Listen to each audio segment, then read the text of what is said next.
ये स्क्रीन पे दिख रहा है मैडम यस मेरा यस सर दिख रहा है. Kindly make it slide show. Slide show? Yes now you is can. It okay? Yes sir शुरू कर सकते हैं. So thank you so much for such a wonderful introduction, madam. Really, thanks a lot.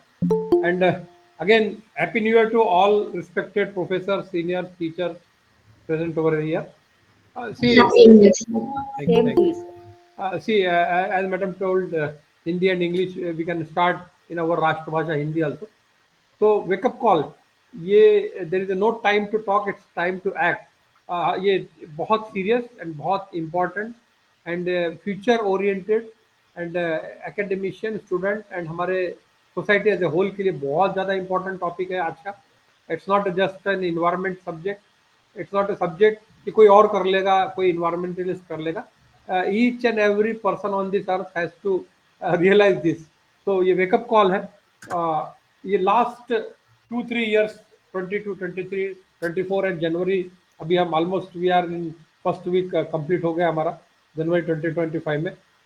Time is really really running out and nature is in almost in emergency mode. बहुत ज़्यादा severity की तरफ में हम लोग पहुंच चुके हैं. अगर हम 22 या 23 का अगर हम थोड़ा सा अगर रिव्यू अगर देखेंगे तो ऑलरेडी 23 इसके पहले भी हुआ है, टेम्परेचर बढ़ा है, फ्लड आए हैं, बट अभी सीवियरिटी बहुत ज़्यादा इंटेंस हो गई है. न्यू एबनॉर्मल शुरू हो गया है ये 22 के बाद से. नंबर ऑफ हीट वेव्स अगर आप देखेंगे तो ये मैप जो दिखाई दे रहा है इसके अंदर में जितने भी डार्क है एंड डार्केस्ट जो पैचेस है, यहाँ पे number of heat wave, prolong heat wave and severe heat wave बहुत ज़्यादा आई है. Sorry for the interruption, sir. Just you just click the hide, sir. So in the on the screen we are seeing something. You just click the hide button. Just what we have to. Sir नीचे ने क्या वो strip दिख रही है, वहां पे hide लिखा है, वो कर दीजिए सर. श्योर, हाँ हाँ बस. Now it is clear. Yes yes Yes, sir. Yes Yes, sir. sir. Go Yeah, ahead. Go ahead. thanks a lot for pointing out it, sir. Thank you so much. So हम बात कर रहे थे कि almost 52 degree last year we have witness कि 50 degree तो already पार हो चुका है.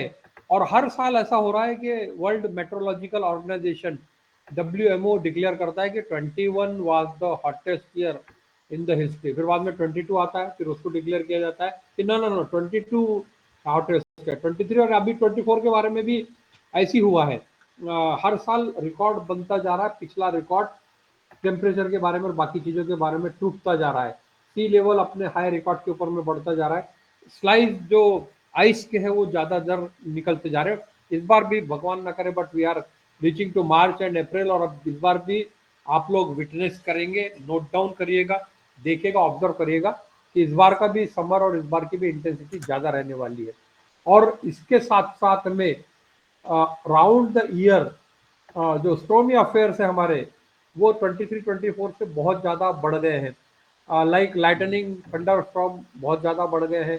हेवी रेंस का आना एंड हेवी रेंस का आना, और हेवी रेंस के डाउनपोर के नतीजे में फ्लड्स का आना, लैंडस्लाइड्स का आना, साइक्लोन्स का आना एंड क्लाउड बस्टिंग, बिजली गिरना एंड बादल फटने की जो घटनाएं हैं, कोल्ड वेव का आना, इनका नंबर बढ़ते जा रहा है. मैक्सिमम टेम्परेचर ज़्यादातर अगर हम 24 में भी अगर देखें तो मार्च से शुरू हो गया था, जबकि मार्च मॉडरेट होना चाहिए. दिल्ली 52, 53 हो चुका था, चुरू हो चुका था एंड नागपुर भी 50 प्लस पार होकर चुका था.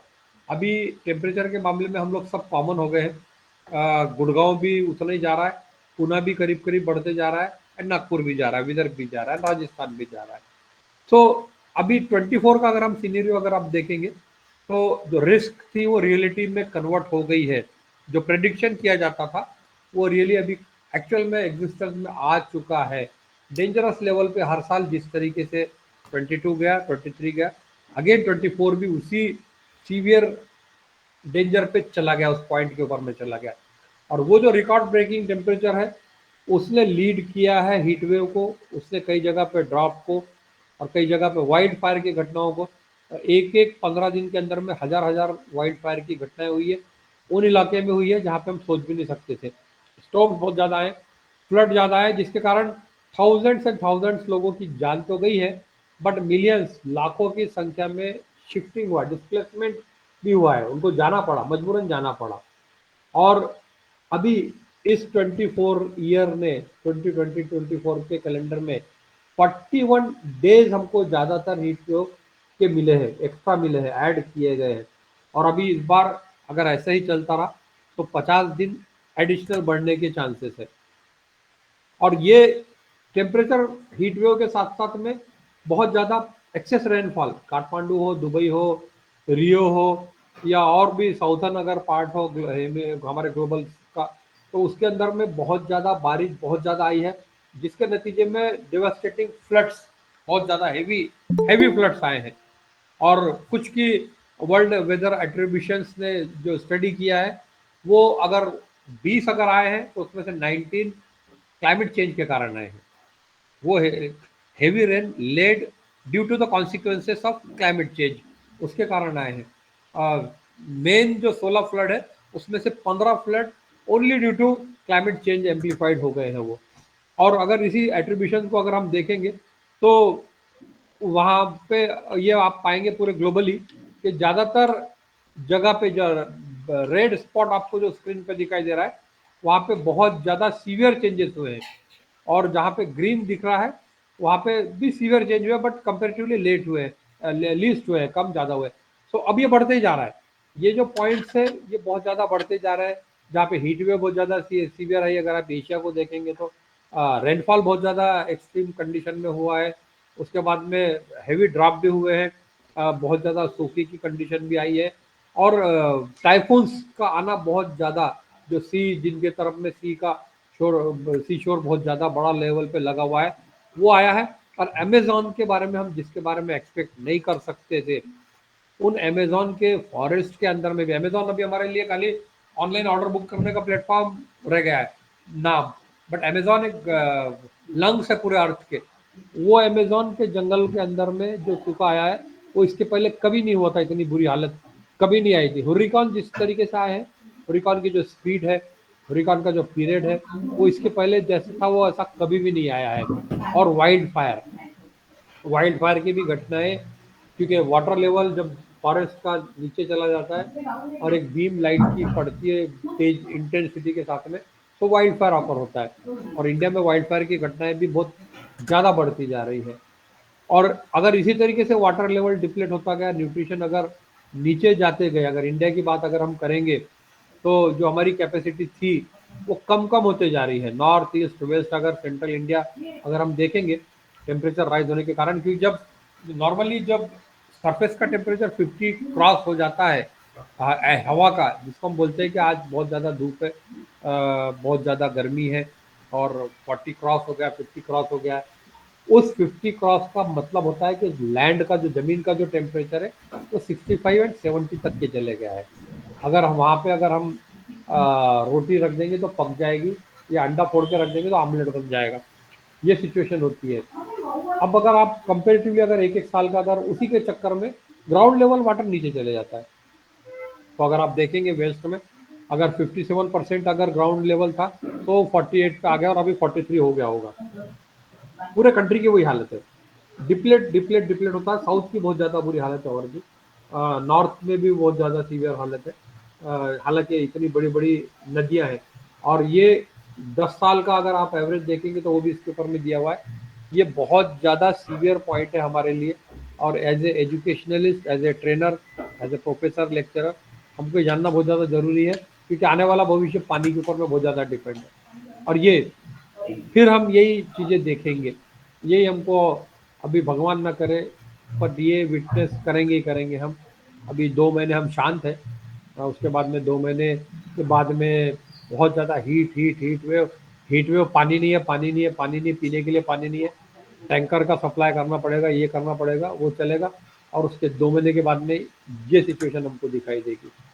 एंड जो हवाएं आ रही है, बॉम्बे की घटना शायद आप भूले नहीं होंगे, पेट्रोल पंप के ऊपर में बहुत बड़ा होर्डिंग गिरा था। अभी कई जगहों पे सोलर प्लेट्स उड़ रही हैं, कई जगह पे कोलैप्स होता जा रहा है। ये क्रॉप डैमेज होते जा रहे हैं। क्रॉप डैमेज का रेगुलर फिनोमेना अभी थोड़े दिन पहले भी हुआ है, वो गारपीट और बारिश के कारण। इसी तरीके से जो चीज़ खड़ी हो जाती है वो फसल फिर दोबारा गिर जाती है। ये लोकल से ग्लोबल सारे इम्पैक्ट कंटिन्यूस आ रहे हैं। अगर आप अंटार्कटिका को देखेंगे, आर्कटिक को देखेंगे, दो जो पोल है उसके ऊपर में हर साल जो बर्फ की जो लेयर है जो पृथ्वी को ठंडा रखने के लिए रिस्पॉन्सिबल है, जो टेम्परेचर को हमारे मेंटेन करती है, अगर आप उसको चेक करेंगे तो हर साल आप ये पाएंगे कि ये लेवल जो है वो नीचे नीचे नीचे कम होता जा रहा है। आइस बहुत तेजी से पिघलता जा रहा है। 20 लाख स्क्वायर किलोमीटर एक साल में पिघल रहा है आइस, 20 लाख किलोमीटर। और आइस जो बच रहा है तो 50 सालों में, पिछले 50 सालों में सबसे कम आइस बचा है हमारे पास में। ये एक बहुत बड़ी अलार्मिंग साइन है, जो कि प्योर वाटर, फ्रेश वाटर मिलता है जिससे हमको हमारी नदियों में, वो अब समुद्र में चला जा रहा है। एक सेकंड के अंदर में 25,000 टन आइस का पिघलना, जो कि अब और ज़्यादा बढ़ चुका होगा। ये फिगर 3 साल से चल रहा है, 25 के बाद में अभी और 30,000 टन तक हो चुका होगा। एक बार में जितना ये पिघल रहा है उसके अंदर में 10 ओलंपिक साइज के स्विमिंग पूल बनाए जा सकते हैं। और ये लेवल बढ़ा रहा है सी का, और उसके रिजल्ट में वहाँ का टेम्परेचर भी बढ़ता जा रहा है। सी शोर के किनारे जितने भी सिटी है उनका भविष्य कोई बहुत ज़्यादा अच्छा नहीं बचा है। कई कंट्री में तो स्पेशली उसके लिए बाकायदा मंत्रालय भी बना दिया है, मिनिस्ट्री बना दी है। कुछ बेट में, कुछ आइलैंड में उन्होंने पानी के अंदर रह के प्रोटेस्ट किया कि लेवल बढ़ता जा रहा है, कुछ करो, ग्लोबल वार्मिंग बहुत ज़्यादा हो रही है, टेम्परेचर को बढ़ने से रोको। तो ये all over world different type के इसके इम्पैक्ट पड़ते जा रहे हैं।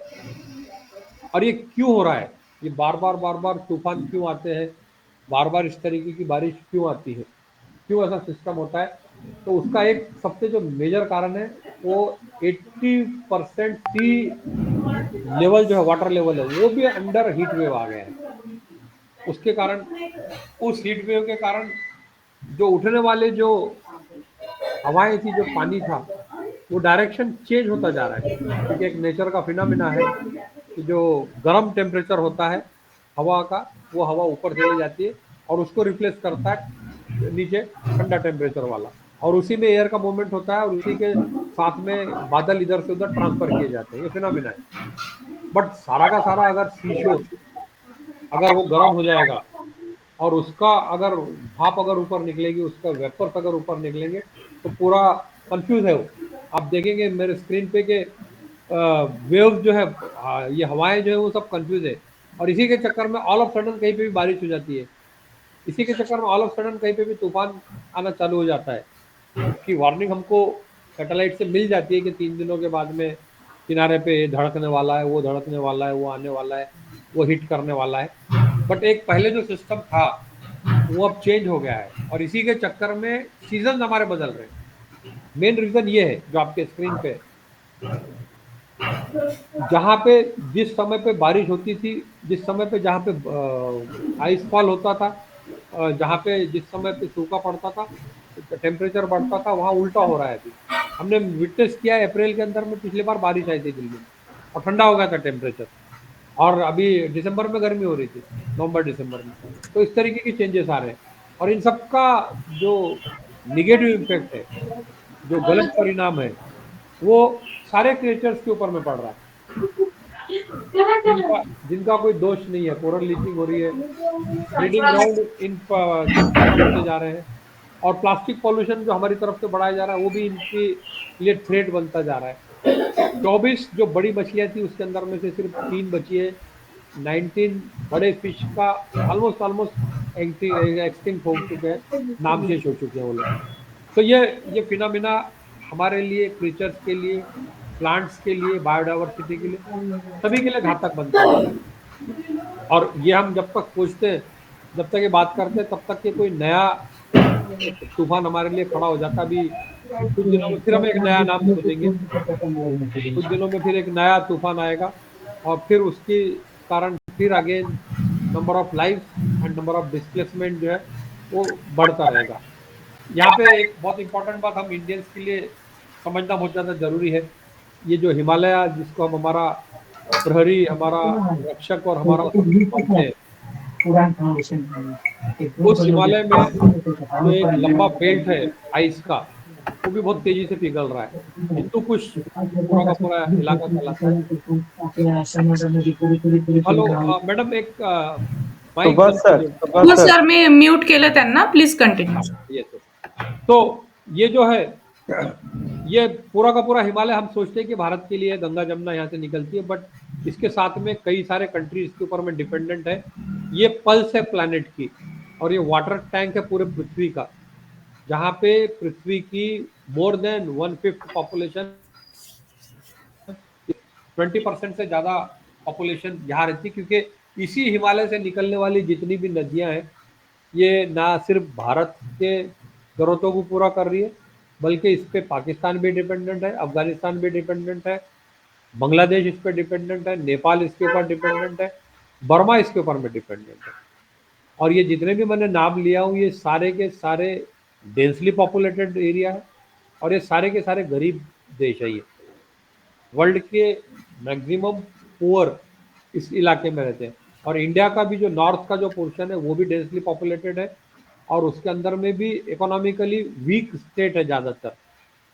अब ये नदियाँ, 22 जो नदियाँ मेन है, जिनका सोर्स हिमालय हुआ करता था और है अभी भी, गंगोत्री जहाँ से गंगा का उगम होता है, वो भी शिफ्ट हो गए, करीब करीब 3 किलोमीटर गोमुख आगे की तरफ में शिफ्ट हो चुका है। आगे नदियों के जो उद्गम थे वो आगे, क्योंकि सूखते जा रहे हैं, ग्लेशियर जो है वो वाटर बम बनते जा रहे हैं, फटते जा रहे हैं ग्लेशियर।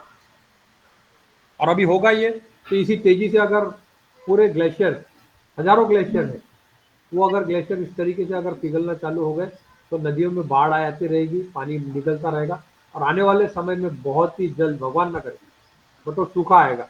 और वहाँ अगर नदियों में पानी नहीं रहेगा, तो सोचिए कि वो सारी पॉपुलेशन डिस्प्लेस होगी नीचे की तरफ में, क्या सिचुएशन होगी, कितना बड़ा क्राइसिस आने वाला है हमारे सामने तैयार है। लेकिन इसके ऊपर में अभी भी चीज़ों का काम नहीं हो रहा है, जो इंटरवेंशन करना चाहिए वो नहीं हो रहा है। तो ये सारे डाटा 1.4 डिग्री टेम्परेचर के ऊपर में टेम्परेचर को बढ़ा चुके हैं। तो ये पूरा का पूरा हर साल एक विशेष साइकिल है कि हम अभी देखते हैं कि नॉर्मल है, फिर उसके बाद में थोड़े दिनों के बाद में 2 महीने में टेम्परेचर बहुत ज़्यादा बढ़ गया, पीने के लिए पानी नहीं है, फिर उसके 2-3 महीने के बाद में बहुत ज़्यादा फ्लड है, बहुत ज़्यादा तूफान है, और बहुत ज़्यादा चारों तरफ तबाही मच गई है, बहुत ज़्यादा डूब गए शहर सिटी, फिर 2 महीने नॉर्मल। ये फिनोमिना हर साल हर बार हम देखते हैं, उसको निगलेक्ट कर देते हैं, और ये सीवियरिटी के साथ में बढ़ता जा रहा है और हम सबको अफेक्ट करने वाला है। सो मेरा एक क्वेश्चन था रिस्पेक्टेड सभी गुरुजनों से, सभी लोगों से, कि ये इसका कारण क्या है, क्यों ये हो रहा है, तो प्लीज रिप्लाई करें कि ये क्या कारण है, व्हाट इज द रीजन, क्या कारण है इसका। Somewhere the excessive use of resources. Correct, thank you madam. Excessive use of resources, resources में नेचुरल रिसोर्सेस ना, Yes, sir. Uncontrolled urbanization, sir. हाँ, urbanisation, correct madam. Any more thing? Global warming. Global warming is the result, that is the end of phenomena. What is Deforestation. the core reason behind it? Deforestation. Deforestation, Deforestations. Industrialization. industrialization. Pollution. Pollution is the again result. Who's creating that pollution? Industrialization, urbanization, deforestation, Increase the population. increased population, the Human greed. human Greed. greed. Yeah, that is a valid point. Greed. Change in But lifestyle. even Uneven development causing migration is also responsible. Exactly. Uneven development, non-uniform development. See, majority of reasons you have suggested are urbanization, pollution, industrialization, over exploitation of natural resources. ये सारी चीज़ें indirectly हम जब भी कभी बात करते हैं ग्लोबल वार्मिंग की, क्लाइमेट चेंज की, इस तरीके के वातावरण के बदल की, तो हमारे सबकॉन्शियस माइंड में एक विलन हमको दिखता है, और वो विलन है कार्बन डाइऑक्साइड। और अफॉरेस्टेशन का मतलब भी वही है कि कार्बन डाइऑक्साइड बढ़ रहा है। अर्बनाइजेशन में भी, इंडस्ट्रियलाइजेशन में भी, नेचुरल रिसोर्सेज में भी कहीं ना कहीं डायरेक्टली इनडायरेक्टली हम ब्लेम करते हैं एयर पोल्यूशन को carbon dioxide. Carbon dioxide is definitely एक लेवल के बाद में कार्बन डाइऑक्साइड का ज़्यादा होना थ्रेट है, और नो डाउट है थ्रेट। बट जिस निर्माता ने हमको बनाया है उसने हमको ऑक्सीजन इनहेल करने का सिस्टम दिया है एंड एग्जॉस्ट में कार्बन डाइऑक्साइड में कन्वर्ट किया उस ऑक्सीजन को। उसी निर्माता ने सॉइल हमारी बिना कार्बन के कुछ भी ग्रो नहीं होता है। जो मॉर्निंग में हमने ब्रेकफास्ट लिया, जो खाएंगे हम खाना, वो सब कार्बन के कंटेंट के बगैर पॉसिबल नहीं था। तो वो निर्मिति, वो क्रिएशन, वो सृष्टि ऐसे सिर्फ एक विलन के चक्कर में नहीं हो सकती है। हाँ, उसका एक्सेस होना गलत है। इंडस्ट्रियल रिवॉल्यूशन के बाद में और इस इरा में 428 ppm तक चला गया कार्बन, जो कि बहुत डेंजर है। हमारा जो इवोल्यूशन हुआ पृथ्वी का, वो कई बिलियन साल लगे, 10 बिलियन बोलते हैं। उसके बाद में फिर 5 बिलियन में ये हुआ कि सिविलाइजेशन मीन्स हमारी सेल से लेके हमारा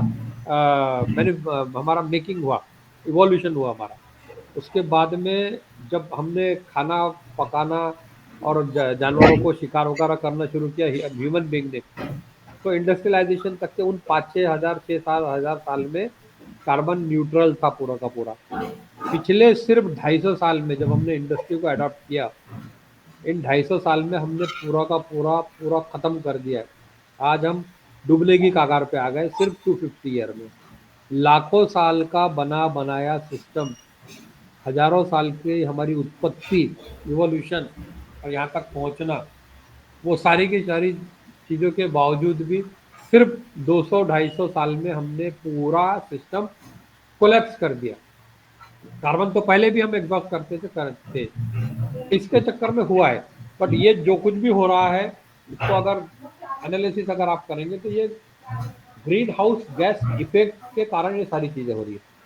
एंड कार्बन के साथ में, चूंकि कार्बन को नेचर ने खुद ह्यूमन बीइंग के साथ में और सॉइल के साथ में, प्लांट्स के साथ में रखा, उसके बगैर में चारा नहीं है। कार्बन जरूरी है। अभी तो कार्बन क्रेडिट हो रही है, अभी तो कार्बन फुटप्रिंट कम करके कार्बन को सीक्वेंस करके बेचा भी जा रहा है, कार्बन सॉइल में डाला जा रहा है।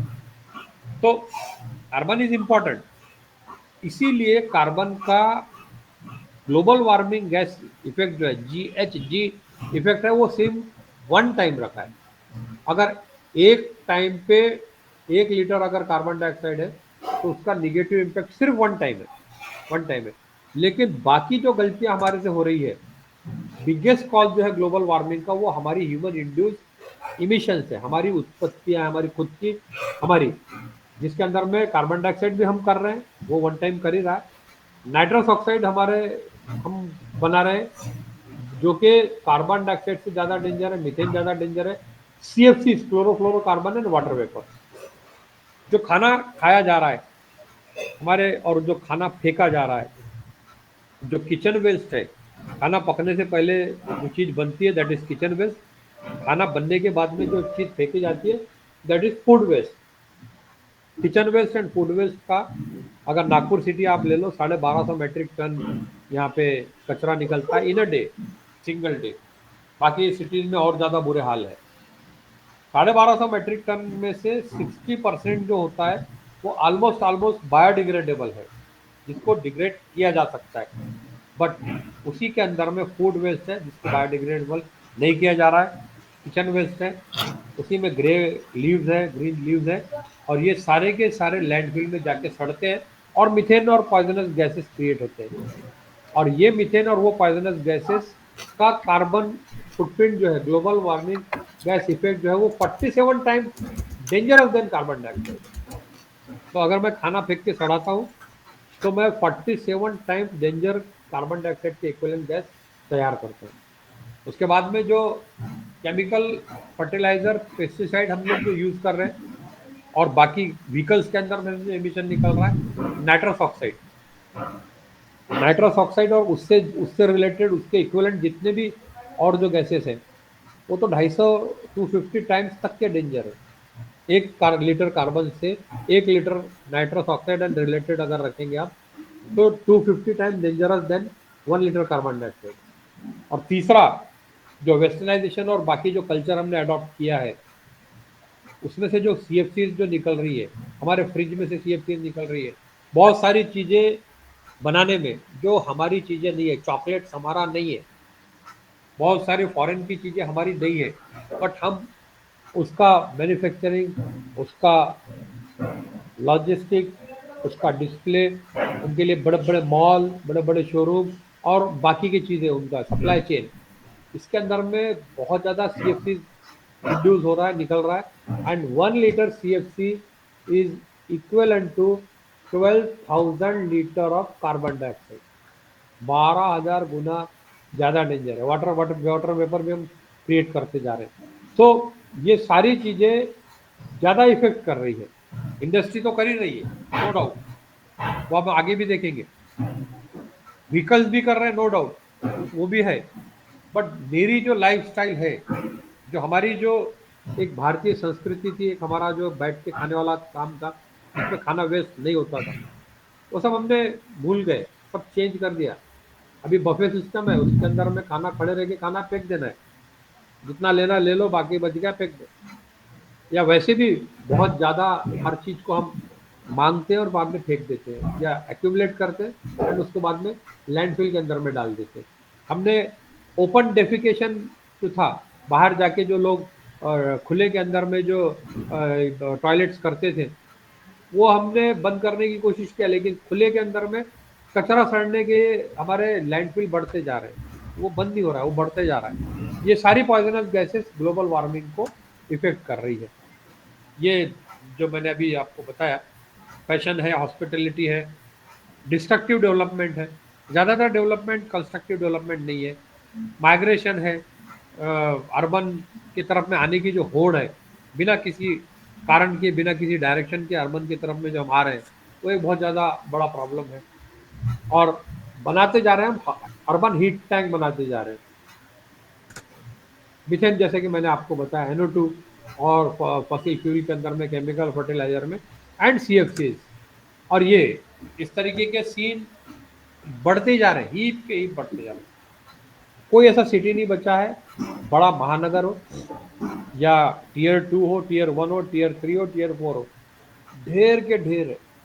अब कंज्यूमर बनते जा रहे हैं, अब तो ऑनलाइन ई-कॉमर्स आ गया है, हर चीज़ ऑनलाइन आती जा रही है, और उसकी पैकिंग, उसको जिस चीज़ में लाया गया वो, और उसके बाद में हम फेंक देते हैं। सफाई का क्या डेफिनेशन है कि मेरे घर की चीज़ को मैं बाहर डाल देता हूँ, that is cleaning of house. त्यौहार हो, सन हो, या घर के अंदर में कोई प्रोग्राम हो, तो मैंने मेरे घर का कचरा लिया और उस कचरे को मैंने बाहर फेंक दिया। बाद में उसको उठाया वहाँ के लोकल बॉडी ने, सिविल बॉडी ने, और उसको सिटी के एक कॉर्नर पे ले जाके डाल दिया। बट ये सॉल्यूशन नहीं है। ये देखिए, हीप के हीप, कहीं भी किसी भी बड़े सिटी में जाइए आप खड़े नहीं रह सकते। और जब इसके ऊपर में पानी पड़ता है, इसके ऊपर बारिश आती है, तो वो लीचिंग होता है पूरे सिटी में। आप अल्ट्रावायलेट रेस से देख सकते हो, बॉडी के ऊपर में चढ़ते हैं चीज़ें, जर्म्स चढ़ते हैं, और वही नाक और आँख में जब हम लगाते हैं तो वायरल और बहुत सारी चीज़ें होती है। और कई बार उसको कोरोना भी बोल दिया जाता है, और कई बार उसको कुछ और नाम दे दिया जाता है। बट ये हमारा खुद का जनरेट किया हुआ सिस्टम है ये। और ये जिनका कोई दोष नहीं है, वो बेचारे जानवर, वो प्राणी, और वो हमारे बायोडाइवर्सिटी एंड इकोलॉजी के जो पार्टनर्स है, जो एक दूसरे को पूरक थे और है, उन लोगों को भी 25-25, 30-30 किलो एक एक गैया के पेट में, मैं अभी वीडियो नहीं बता रहा हूँ, टाइम नहीं है उतना, अगर आप काटेंगे किसी भी जानवर का पेट तो 25 से 30 किलो तो वैसी पॉलीथीन निकल जाएगा। उनको पता ही नहीं बेचारों को उनके साथ में हम क्या कर रहे हैं। और ये कुछ दिन तो गुजारिए, गुजरात में कश्मीर स्वर्ग है, MP अजब है, गजब है, महाराष्ट्र ऐसा, सब बेकार बात। कहीं पर भी आप जाओ तो हमने ये हाल करके रखा हुआ है। कहीं भी कोई भी जगह हमने छोड़ी नहीं है, सब गंदा कर रहे हैं। कि ये मेरे पे फर्क नहीं पड़ेगा इसका, ये मेरे बाकी लोगों का काम है ये। मेरे पे बहुत ज़्यादा इंडिविजुअली मेरा सबकॉन्शियस माइंड बोलता है कि हाँ, हो रहा है, ग्लोबल वार्मिंग हो रही है, कुछ हो रहा है प्रॉब्लम, बट ये ज़रूरी नहीं कि मेरे ऊपर इसकी आँच आएगी, ऐसा नहीं है। हमको हमारे हेल्थ के ऊपर भी इश्यू होने वाला है, हो रहा है, मेंटल वेलनेस के ऊपर में, स्ट्रेस लेवल के ऊपर में हो रहा है, कॉलेजेस में एजुकेशन के अंदर में हो रहा है, और पॉकेट के ऊपर में हो रहा है, न्यूट्रिशन के ऊपर में होने वाला, और भविष्य के ऊपर में एक बहुत बड़ी तलवार लटक रही है, और ये जनरेशन तक के इसका प्रॉब्लम जाने वाला है। हम आने वाली नस्लों के लिए भी खतरा छोड़ के जा रहे हैं, जिनका कोई दोष नहीं, जिनका कोई लेना देना नहीं है, उनके लिए भी छोड़ के जा रहे हैं सारी चीज़ें। और ये जिनको पता ही नहीं है, जो किसान है, जो बहुत ज़्यादा एजुकेटेड नहीं है, बहुत ज़्यादा पढ़े लिखे लोग नहीं हैं, उनको पता ही नहीं है कि क्यों क्यों उड़द मूंग का क्रॉप नहीं आ रहा है, वायरस आ जाता है उसके ऊपर में, क्यों संतरा आने के बाद में भी गल के गिर गया नीचे, क्यों कॉटन के ऊपर में इतना पेस्ट अटैक आ रहा है। ये तो मेहनत कर रहे हैं दिन रात, बट इनको समझ में ही नहीं आ रहा है कि कारण क्या है, क्यों ऐसी चीज़ें अचानक हो रही है कि जिसके चक्कर में हाथ में आया हुआ उनका फसल अच्छा नहीं हो रहा है। प्रोडक्शन जो पहले 5 क्विंटल होना चाहिए था वो 3 साढ़े 3 पर क्यों आ गया है। सारी चीज़ें तो बराबर की थी, ये समझ ही नहीं पा रहे उन चीज़ों को। तो ये प्रॉब्लम स्टेटमेंट था ये कि अर्थ का कुछ करना है वरना अनर्थ हो जाएगा। ये हमको एक बात हमको, क्योंकि आप में से हर एक अपने आप में एक इंस्टीट्यूट है, आपके पास में 1000 2000 5000 स्टूडेंट है, तो आप अगर इस बात से कन्विंस हो गए तो आप उन लोगों को कन्विंस कर सकते हो, उन लोगों को समझा सकते हो। और वो रिस्पॉन्सिबिलिटी हम एजुकेटेड लोगों की ज़्यादा है। हमको इन्वायरमेंटली लिटरेट पीपल चाहिए, सिर्फ ऐसे लिटरेट नहीं जो पढ़ लिख के नुकसान करते हैं इन्वायरमेंट का, क्योंकि ज़्यादातर जो नुकसान हो रहा है वो पढ़ा लिखा ज़्यादा कर रहा है। एजुकेटेड आदमी ज़्यादा मटेरियल कंज्यूम कर रहा है, एजुकेटेड आदमी ज़्यादा लाइट, ज़्यादा ईमेल, ज़्यादा मोबाइल चार्जिंग, ज़्यादा सारी चीज़ें उसकी ज़्यादा हो रही, कार्बन फुटप्रिंट उसका ज़्यादा हो रहा है। और हमने संस्कृत में बहुत सुंदर शब्द है एजुकेटेड के लिए, पढ़े लिखे के लिए, साक्षर, वो लिटरेट साक्षर, वो व्यक्तिमत्व जिसके नॉलेज से, जिसके रिसोर्सेज से, जिसके एजुकेशन से, जिसके एक्सपीरियंस से समाज का भला होता है, उसका खुद का भी भला होता है। अगर मैं साक्षर होने के बाद मेरे कामों से, मेरे लाइफस्टाइल से, मेरे कंजम्पशन से, मेरे यूटिलाइजेशन से अगर मैं मेरे परिवार का, मेरे समाज का और मेरे देश का अगर हित नहीं करता हूँ, तो मैं साक्षर को अगर उल्टा करूँ तो राक्षस हो जाता हूँ। तो हमको वो साक्षर तैयार करने हैं, और अभी बहुत ज़्यादा इरिवर्सिबल टिप है, अभी वे आउट नहीं है इसके अलावा। तो इन बातों को पहले सेंसिटाइज करना, इसको समझना कि कितनी ग्रिम सिचुएशन है और हम लोग किस टिप पर आके खड़े हैं। अब यहाँ से वापस की नहीं है, इसके बाद में कुछ नहीं है, और ये बहुत बुरी हालत होने वाली है आगे फ्यूचर में। इसलिए स्टूडेंट्स को अब इसमें सोल्यूशन क्या है, तो हम सोल्यूशन की बात करेंगे कि वो बहुत ज़्यादा ज़रूरी है। और ये थ्रेट है, इस थ्रेट को अपॉर्चुनिटीज़ में भी कन्वर्ट किया जा सकता है। जीना है, रहना है, पढ़ना है, आगे पढ़ाना भी है।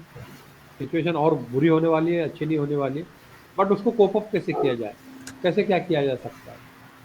तो क्राइसिस को समझना, ये एक एग्जांपल है, वाटर क्राइसिस, एयर भी है, बहुत सारी चीज़ें हैं, बट उसके अंदर में उन चीज़ों को समझते हुए साथ में बहुत सारे सॉल्यूशंस भी आ रहे हैं। पानी अगर प्रॉब्लम है तो पानी एक बहुत बड़ा बिजनेस भी आगे चलता है। रेन वाटर हार्वेस्टिंग एक बहुत बड़ा बिजनेस है, रिचार्जिंग एक बहुत बड़ा बिजनेस है। यही मौदा और रामटेक में सोसाइटी ने, एजुकेटेड लोगों ने, स्टूडेंट्स ने मिलके कम से कम 200 किलोमीटर का डिसलिटिंग का काम कर दिया, नाला बल्डिंग का। 30,000 शेतकरियों को बेनिफिट मिल रहा है उन चीज़ों का।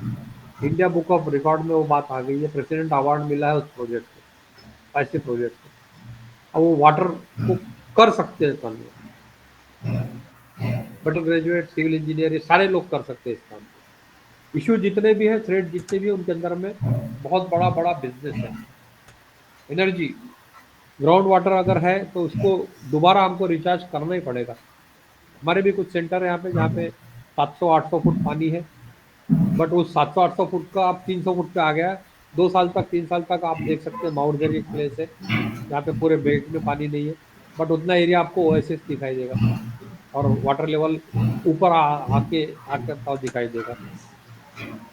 ग्राउंड वाटर लेवल की अगर रिपोर्ट देखेंगे तो आने वाले फ्यूचर में हम इनको डिग्री दे रहे हैं, इनको कैरियर की प्लानिंग कर रहे हैं, सब कुछ कर रहे हैं, बट पीने का पानी अगर नहीं है तो क्या होगा आगे चल के, उसके अंदर में आज सेंसिटाइज करना, उन सब चीज़ों को समझाना बहुत ज़्यादा ज़रूरी है। जो पानी अवेलेबल है, जो इंडस्ट्री से वेस्ट आ रहा है या सिटी का जो वेस्ट आ रहा है, उसका अनफॉर्चुनेटली 63% वाटर नॉन ट्रीटेड है। उसको ट्रीट करना बहुत ज़्यादा ज़रूरी है।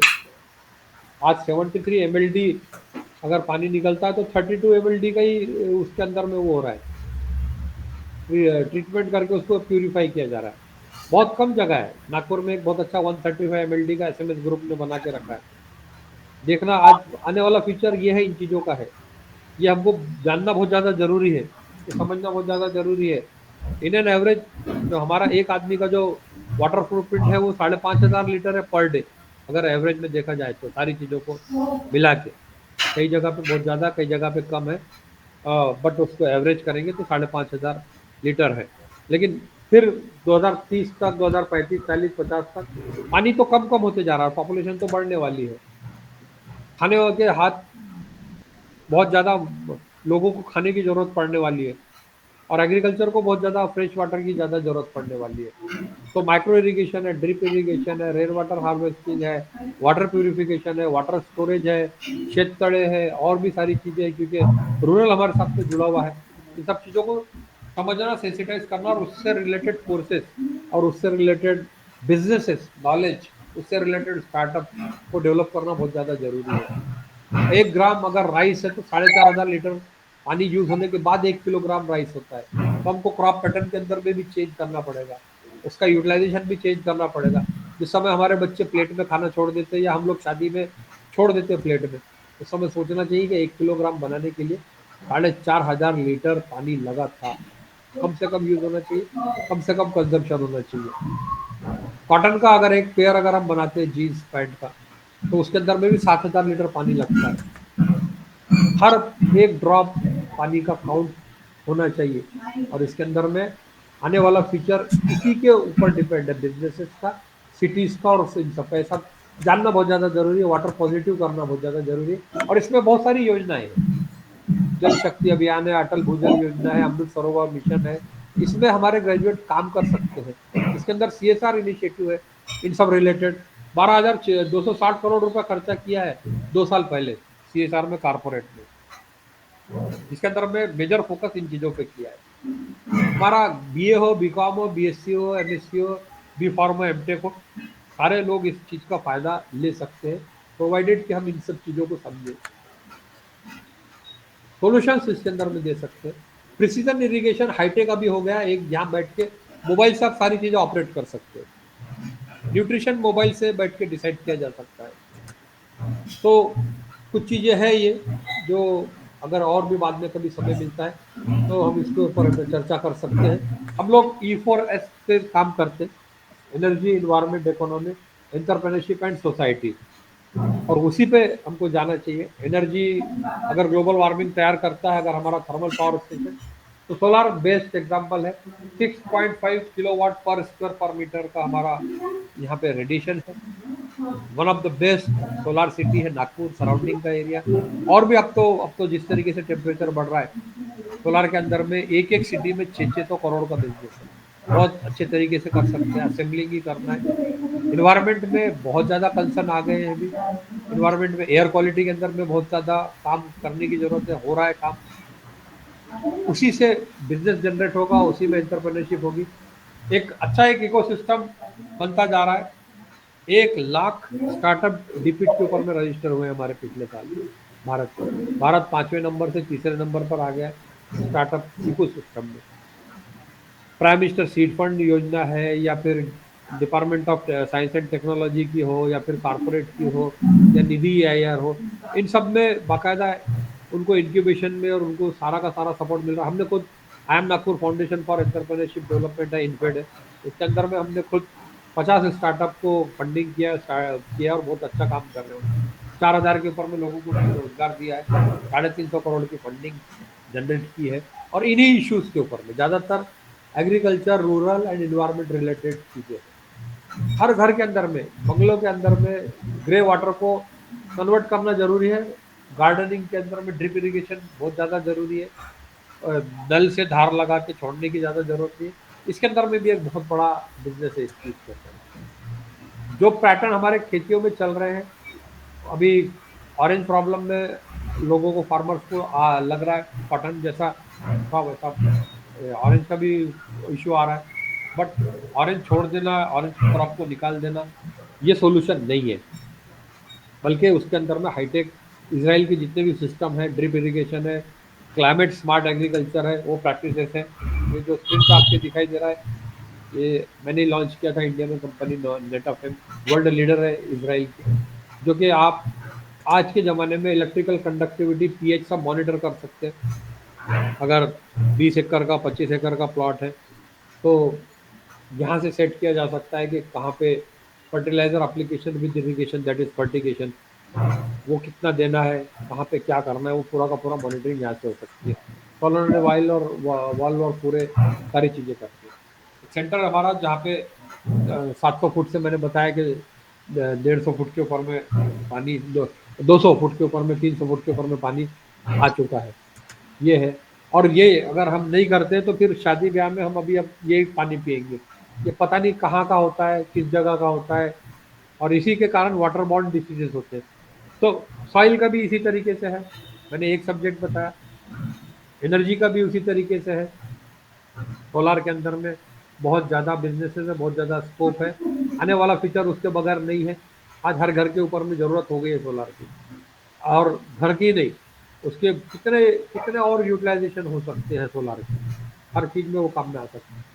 तो जितने भी सब्जेक्ट हैं उन सब सब्जेक्ट्स के अंदर में आगे जाके कैरिकुलम के अलावा भी ये सब चीज़ें उनको इम्पार्ट करना ज़रूरी है। प्लस, और ये उद्देश्य है यूजीसी और मालवीय मिशन जो है टीचर ट्रेनिंग, उसका पर्पज़ ही है ये सब चीज़ें पता लगे और उसका इम्प्लीमेंटेशन हो। तो कॉल टू एक्शन है, अब हमको तय करना है। प्रॉब्लम स्टेटमेंट हमारे सामने है, सॉल्यूशंस के सारे रास्ते हमारे सामने हैं, और कई सारी सक्सेस स्टोरीज भी है, वो भी मैं आपको शेयर करना चाहूँगा। बट उसके पहले अगेन एक बार अगर रिवाइज अगर हम करते हैं तो डिजिटली जाना बहुत ज़्यादा ज़रूरी है। एग्रीकल्चर भी अभी डिजिटल हो गया है, हेल्थ केयर के अंदर में, न्यूट्रिशंस के अंदर में, और फॉर्चुनेटली इंडिया के में हमारे पास में मैक्सिमम हमारे पास में हर्ब्स है। आयुर्वेदा हमारा बहुत स्ट्रॉन्ग है, और सॉइल के लिए बेहतरीन बायो फर्टिलाइज़र अवेलेबल है। पेस्टिसाइड, इंसेक्टिसाइड, वीडिसाइड की ज़रूरत नहीं है हमको, उसके अंदर में भी नेचुरल कॉम्बिनेशन है। तो हम एक आदमी मिलके भी अगर सोच ले कि ये चीज़ के अंदर में चेंज लाना है, कल से हम पानी को कंट्रोल करेंगे, इलेक्ट्रिसिटी को कंट्रोल करेंगे, और एक बच्चे को हम समझाएंगे, एक स्टूडेंट को हम कुछ काम करवा लेंगे उसको, तो बहुत बड़ा बिजनेस, बहुत बड़ा एक चेंज आ जाता है। और सब अगर हम मिलके अगर डिसाइड करते हैं तो मूवमेंट हो जाता है, और वो मैटर करता है कि छोटा भी हो, एक कंसिस्टेंटली अगर कोई एफर्ट अगर होता है तो डेफिनेटली उसके रिजल्ट मिलते हैं। छोटे छोटे अगर सीड बॉल भी बना के अगर हम डाल देते हैं, हज़ारों की तादाद में, 20,000 25,000 कभी भी डाल सकते हैं उसके अंदर में, तो ये नेचुरल वे में प्लांटेशन होते जाता है। रिस्पॉन्सिबल कंज्यूमरिज्म की बहुत ज़्यादा ज़रूरत है। ज़बरदस्ती का लेने का जो माइंडसेट है लोगों का, वो कम करवाना है हमको। खाली रीयूज रिसाइकल से नहीं होगा, तो रिफ्यूज़ करने से भी होगा। रिफ्यूज़ करना बहुत ज़्यादा ज़रूरी है। एंड सर्कुलर इकोनॉमी, हमारी संस्कृति में, हमारे पुराने टाइम में पिताजी की जो पैंट होती थी, वो पैंट छोटी होने के बाद या फटने के बाद लड़का पहनता था। वो लड़का पैंट जब उसकी फट जाती थी, खराब हो जाती थी, तो उसकी थैली सिलाई जाती थी, और उस थैली में बाजार लाया जाता था। और जब वो बाजार लाते लाते थैली खराब हो जाती थी, फट जाती थी, तो वो स्कूटर पोंछने के काम में आता था। या गाड़ी साइकिल पोंछने के काम में आता था और बाद में घर के काम में पोछे में आती थी। वो कपड़े का पूरा यूज होता था। That is the circular economy. पूरा वर्ल्ड, पूरा इंडस्ट्री, पूरा कारपोरेट अभी लीनियर इकोनॉमी की तरफ में नहीं जा रहा। लीनियर इकोनॉमी में ये था, रॉ मटेरियल लिया, रॉ मटेरियल को प्रोसेस किया, एक प्रोडक्ट बनाया और उस प्रोडक्ट को बाद में फेंक दिया। अभी वैसा नहीं है। अभी वेस्टेज को अलाउड नहीं है, फेंकना अलाउड नहीं है। आपको उसको रिसाइकल करना पड़ेगा, रीयूज करना पड़ेगा। और उसके अंदर भी बहुत सारे अभी नए बिजनेसेस मिलेंगे, उसमें भी बहुत सारा पोटेंशियल उसके अंदर में है। इन सब चीज़ों को आज हमको समझना बहुत ज़्यादा जरूरी है। ये ऐसे ऐसे सब्जेक्ट है कि इसके ऊपर में 2-2, 3-3 घंटे बोला जा सकता है। इनके बारे में क्या डेवलपमेंट हो रहे हैं। दुनिया बहुत तेजी से बदल रही है। अभी वो सिस्टम गया कि चीज़ें धीरे धीरे धीरे अडॉप्ट करेंगे। न्यू एजुकेशन पॉलिसी का आने का कारण ही होता, और उसके अंदर में बहुत सारी चीज़ें का जो अडॉप्शन है वो इसीलिए है कि इन सब चीज़ों को समझा जाए एंड प्रैक्टिकली हैंड होल्डिंग सारे एक्सपीरियंसेस दिए जाए, उसको लर्निंग का ऑप्शन रखा जाए। क्योंकि आने वाले ये चैलेंजेस है, ये जो थ्रेट है, इनसे निपटने की उसके पास में ताकत रहे। और इसमें सब गवर्नमेंट की दुनिया भर की स्कीम भी है, जिसकी जानकारी उन बच्चों को और हमको रहना बहुत ज़्यादा जरूरी है। अगर कोई कुछ करना चाहता है पढ़ाई करते करते भी, तो वो कर सकता है। इंक्यूबेशन है, एमएसएमई के फंड है, ग्रांट है, सपोर्ट है, मेंटरिंग मिलती है, कारपोरेट है, दुनिया भर के कारपोरेट है जो एजुकेशन सेक्टर में भी आके मदद करने के लिए तैयार और कर रहे हैं, और इंक्यूबेशन सेंटर बना रहे हैं। और क्या चाहते हैं वो, आने वाले लीडर चाहते हैं कारपोरेट भी। कारपोरेट बहुत बड़ा चलाता है सोसाइटी को, गवर्नमेंट की पॉलिसीज बहुत सारी उनसे मिलकर बनती है। तो वो भी एक लीडर चाहते हैं जो इस तरीके की चीज़ों को समझे। वो कब समझेंगे, जब हम समझेंगे और हम उनको समझाएंगे, हम उनको सेंसिटाइज कराएंगे कि आने वाला सिचुएशन ये है और इसका परिणाम आगे चल के 5 साल में ये होने वाला है। 2030 तक के ये सिस्टम इस तरीके से जाने वाला है, ये चेंज होने वाला है। उसको आज से अडॉप्ट करना ज़्यादा जरूरी है। एग्रीकल्चर का सिस्टम आज से चेंज हो गया है। अभी रूरल के अंदर में इंटरनेट बहुत बुरी तरह फैल गया है। ओटीटी प्लेटफॉर्म रूरल में ज़्यादा है अर्बन से।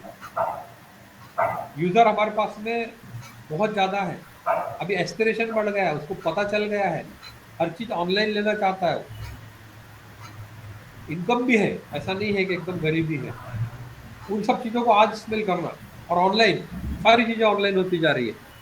कोका कोला को 5 रुपए का वो बनाना पड़ा उनके लिए। तो अमेजॉन, फ्लिपकार्ट, बिग बास्केट, सारे के सारे लोग ग्रामीण मार्केट को ट्रैप करने में लगे हुए।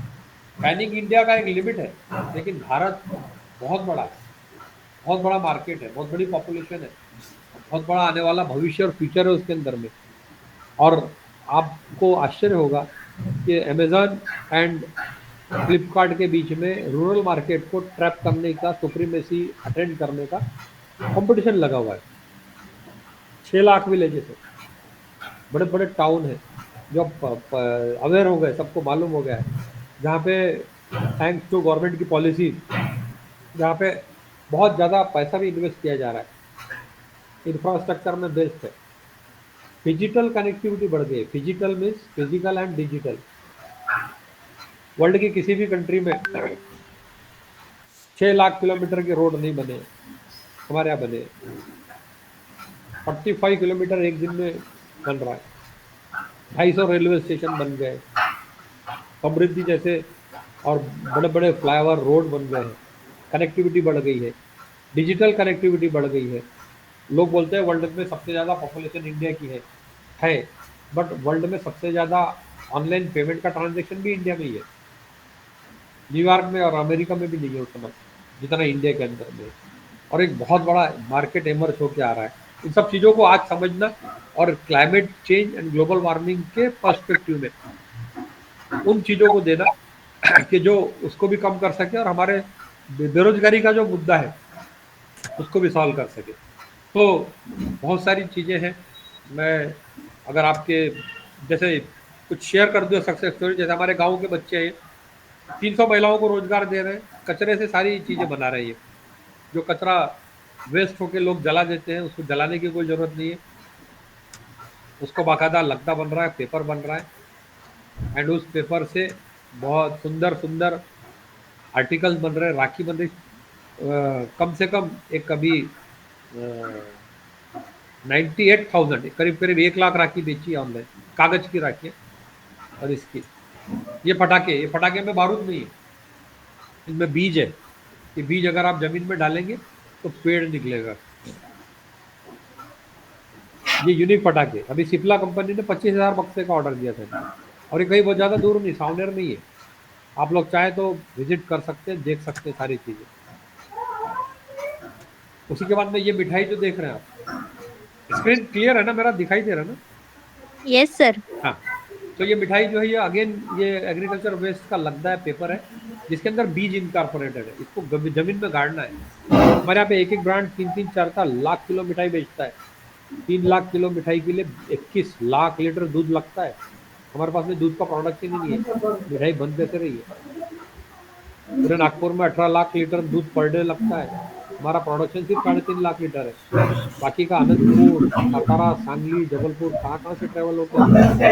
80 घंटे ट्रैवल होने के बाद में आने के बाद में उसमें टिकता कैसे हो बिना कास्टिक सोडा और यूरिया के। तो वो दूध ही नहीं है तो मिठाई कहाँ है। अब जो दूध है वो बहुत पॉइजनस है। वेस्ट में ये मिठाई ना देते हुए इस तरीके के गिफ्ट आर्टिकल दे रहे गाँव की महिलाएं, गाँव के बच्चे, और उसमें से जमीन में गाड़ो तो पेड़ निकलेगा। राखी, इसके अंदर में भी सीड है, जमीन में गाड़ना है पेड़ निकलेगा। चाइना की प्लास्टिक की राखी लेने से अच्छा है। कैलेंडर्स, ये इजी स्पीड धान खा के थूकते हैं। 1.68 करोड़ का खर्रा पर डे खाया जाता है नागपुर में, पर डे। और पूरा नागपुर गंदा किया जाता है। हर सिटी में ये हाल है। ये तीनों इंजीनियर ने इजी स्पीड बनाया है। इसके अंदर थूकना है तो वो फर्टिलाइजर बन जाएगा, और जिस कंटेनर में थूकना है उसमें बीज है तो प्लांट भी लगेगा। और ये गूगल के फोटो नहीं है, ये मल्होत्रा यहीं के इंजीनियर है, स्टूडेंट है ये। अभी ये माइंडसेट तैयार हो रहा है बच्चों के अंदर में कि अगर कोई प्रॉब्लम अगर है तो उसका सोल्यूशन इस तरीके से निकाला जाए। रतन टाटा ने इनको बुलाया था और इनको 65 करोड़ ऑफर किया था, उन्होंने नहीं लिया, उन्होंने अपना वो किया। ये इजी स्पीड, आप गूगल करिए सारी चीज़ें दिख जाएंगी। इकोर्निया, तालाब के ऊपर में अभी हमारे इसके यहाँ पे भी जलपर्णी का प्रॉब्लम आ रहा है, इकोर्निया का, अंबाझरी में और बाकी जगह पे। चंद्रपुर में, राजूरा में, ये एनजीओ ने इसी को काम किया, इसके ऊपर गवर्नमेंट से सपोर्ट लिया, कारपोरेट से सपोर्ट लिया, और बहुत सुंदर सुंदर आर्टिकल बना रहे हैं। ये उस घास से बना रहे हैं और एक्सपोर्ट भी हो रहा है। ऐसी बहुत सारी चीजें। डेड बॉडी जलाते हैं हम, पूरा का पूरा एक पेड़ निकलता है। विजय लिम्बे जी हैं जो एग्रीकल्चर फार्मर से, उन लोगों से वो लेते उनका, और ये ब्रिकेट्स बना रहे हैं, मोक्ष कास्ट। 6 दहन घाट अभी आज इनके पास में। एग्रीकल्चर वेस्ट को जलाना नहीं है, उसमें से ये बनाना है और उसके ऊपर में डेड बॉडी जलाना है। और उसको, इसके लिए वो मोदी जी ने इनका नाम लिया मन की बात में। Rain water harvesting, agriculture waste से, प्लास्टिक से रेन वाटर हार्वेस्टिंग हो रही है, बहुत ज़्यादा जरूरत है। कॉलेज के स्टूडेंट कर रहे हैं इसको। हमको ये सारी चीज़ें इनको इनकलकेट करना पड़ेगा। एक तरफ प्रॉब्लम है ग्लोबल वार्मिंग का, दूसरी तरफ अनएम्प्लॉयमेंट का प्रॉब्लम है। तो क्यों ना इस थ्रेट को अपॉर्चुनिटी में कन्वर्ट किया जाए, क्यों ना कचरे को खाद बनाया जाए, क्यों ना वेस्ट को रेन वाटर हार्वेस्टिंग सिस्टम में डाला जाए और वेल्थ क्रिएटर किया जाए, और क्यों ना एक प्लेज ली जाए, एक हार्मोनी में हम काम करें, इनके साथ में रहें और आने वाले फ्यूचर को बचाएं। सिर्फ बचाना नहीं है तो उनको समृद्ध भी करें। तो मैं, क्योंकि समय मुझे दिया गया था 1:30 बजे तक का ही, इसलिए मैं यहाँ पे क्लोज कर रहा हूँ, अपने आप को रोक रहा हूँ। बहुत सारी चीज़ें शेयर करने लायक, बहुत सारी सक्सेस स्टोरीज है, और सिर्फ बात करने से नहीं होगा, एक्शन लेना बहुत ज़्यादा जरूरी है। इमीडिएट एक्शन की ज़रूरत है, ट्रांसफॉर्मेशन की ज़रूरत है, और इम्पैक्ट क्रिएट करने की ज़रूरत है। तो मैं सभी रिस्पेक्टेड टीचर से, ऑनरेबल प्रोफेसर, सबसे मैं रिक्वेस्ट करता हूँ कि अगर कुछ क्वेश्चन है तो प्लीज़ आप पूछिएगा। So from my side, I have done it. Thanks a lot. Thank you.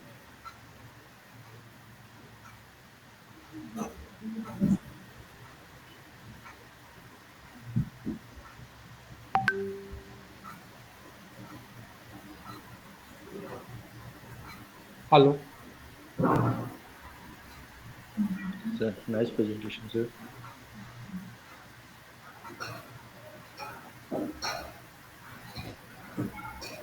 Hello. हाँ, Thank you, sir. Such an informative session and make us aware, responsible towards environment.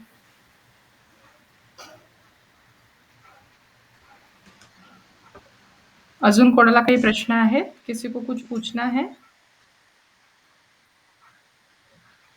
No. Excuse me sir, जी आपने एक चीज बताई थी वो sweet के अंदर में सीड वाला जो कंसेप्ट बताया जी था, जी जी जी तो इन केस हमें अगर वो चीज लेनी है तो वो कहाँ पर अवेलेबल है सर? वो आप प्रोजेक्ट ग्राम आर्ट करके अगर गूगल करेंगे तो ऑनलाइन आप ले सकते हैं। प्रोजेक्ट ग्राम आर्ट डालिएगा। ओके ओके, थैंक यू जी सर। तो ये जो बताया था, स्वीट नहीं है, लगता है स्वीट के जैसा दिख रहा है। यस, स्वीट के अंदर में हाँ, इसको seed है। जमीन में गाड़ दिए तो पेड़ निकलेगा। जी जी तो ये ऑनलाइन अवेलेबल है, जी आप ग्राम आर्ट डालिए, जी, पूरा आ जाएगा। Thank you sir. जी सर इसमें कुछ स्पेसिफिक प्लांट्स की वैरायटी है जिसको हम सिलेक्ट कर सकते हैं, या इन जनरल जो आप लोग रेकमेंड करते हैं वही है? नहीं, वेजिटेबल्स का है, बीज है, वेजिटेबल के बीज है। आप बोले कि आपको वो वाले चाहिए तो वो वैसे भी बना के दे देंगे, डिपेंड करता है कि क्वांटिटी कितनी है। Okay sir, okay. ये बट एक एग्जांपल है, ऐसे 165 अलग अलग सक्सेस स्टोरी है। कोई सोलार के बैग बना रहा है, कोई झटका मशीन बना रहा है, किसी ने एग्रीकल्चर के इक्विपमेंट बनाया है, किसी ने ऐप बनाया। मैंने जस्ट एक 2-4 चीज़ें, क्योंकि लिमिटेशन है टाइम का, इसलिए 2-3 सिर्फ चीज़ें शेयर किया हूँ आपको कि ऐसा भी होता है और इस तरीके का भी टर्नओवर हो रहा है। 2-2, 3-3 करोड़ रुपए लोग कमा रहे हैं इन चीज़ों में। Very nice. और किसी को कुछ पूछना है? सर का नंबर नोट डाउन कर लीजिए, अपने स्टूडेंट्स को भी आप विजिट करने के लिए ले जा सकते हैं। बिल्कुल। सर को बुला भी सकते हैं अपने कॉलेज में अवेयरनेस प्रोग्राम लेने के लिए। आप सर का नंबर नोट डाउन कर लीजिए, एनजीओ का नाम नोट डाउन कर लीजिए। नंबर मेरा 79720 है, प्लीज अगर। हाँ सर, बताइए, मैं चैट बॉक्स में लिख देती हूँ। हाँ, लिख दीजिएगा, चैट बॉक्स में डाल दीजिएगा। 79 720 720 28 28 539। 539।